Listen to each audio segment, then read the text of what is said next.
আপনার কি হাতের কবজির সমস্যা? কবজিতে কি ভেঙে গেছে? হ্যাঁ, এই বয়সে পড়ে গেলে কবজিতে ফ্র্যাকচার হয়, যা একটি কমন ফ্র্যাকচার। এর নাম কলিশ ফ্র্যাকচার। এটি সাধারণত এই বয়সে পড়ে গেলে হয়। হ্যাঁ, হাতটি ঘুরে ঘুরে আমাকে দেখান। দেখেন, হাতের কবজির রেঞ্জ কমে গেছে। এটি সাধারণত ৮০ ডিগ্রি পর্যন্ত এক্সটেনশন হয়, কিন্তু আপনার হচ্ছে মাত্র ২০ বা ২৫ ডিগ্রি। আমরা এখন কি করব? হ্যাঁ, আমরা মোম থেরাপি দিব। মোমে হাত চুবায় রাখব, দেখবেন ঠিক হয়ে যাবে।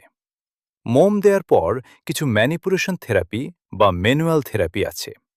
১৫ বা ২০ দিনেই আপনি অনেক সুস্থ হয়ে যাবেন ইনশাআল্লাহ। মোম থেরাপি কিভাবে কাজ করে আপনি হয়তোবা জানতে চাচ্ছেন। হাড় ভেঙে যাবার পর আপনি কিছুদিন হাত নাড়াচাড়া করেননি। এই সময় হাতের ইন্টারনাল স্ট্রাকচারগুলো স্টিভ হয়ে গেছে।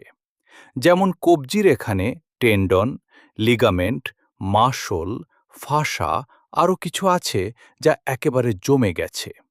এজন্য আপনি সঠিক মুভমেন্ট করতে পারছেন না। আমরা ইলেকট্রোথেরাপি এবং ম্যানুয়াল থেরাপির মাধ্যমে এই স্ট্রাকচারগুলোতে পরিবর্তন নিয়ে আসব। আপনার বাসায় কিছু কাজ আছে, যেমন ছোট খাট কাজ, আপনি এই হাত দিয়ে করবেন। আপনি ভাত খাবেন, পানির গ্লাস ধরবেন, ভাত অন্যকে উঠায় দিবেন, ইত্যাদি কাজ আপনাকে এই হাত ভালো হতে সহায়তা করবে।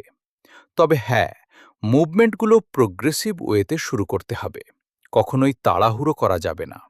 আর হ্যাঁ, প্রতিদিন ১০ মিনিট করে গরম পানিতে হাত ভিজে রাখবেন। এটা প্রতিদিন করতে হবে। একটা মেডিসিন বল কিনে নিবেন বাসায়, সেটা চাপবেন। তাহলে আমরা শুরু করতে পারি। আল্লাহ আপনার সহায় হন।